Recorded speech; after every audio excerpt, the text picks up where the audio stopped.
dalawa ang pwede nating gawin. Ituloy o ibasura. Ang dismissal, ibasura. I am not proposing na ibasura. Yun nga ang pakiusap ko kay Senator Bato, and I will restate it.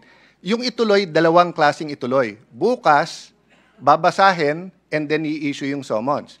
But that will not stop Senator Bato or any one of us from questioning pag binasa ng prosecutors tomorrow, yan ba ay fourth impeachment complaint? Balik na naman tayo sa step 1 ngayon. Yung remand ay ibalik.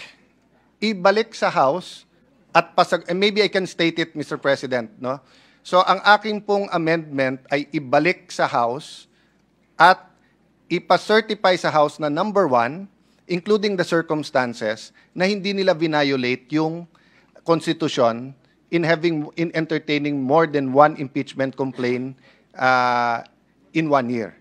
Number 2, na interesado silang ituloy ang impeachment complaint.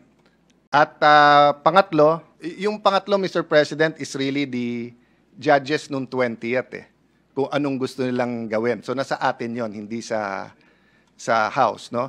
Ang problema, Mr. President, hindi ang 19th Congress ang sasagot nito, yung 20th Congress.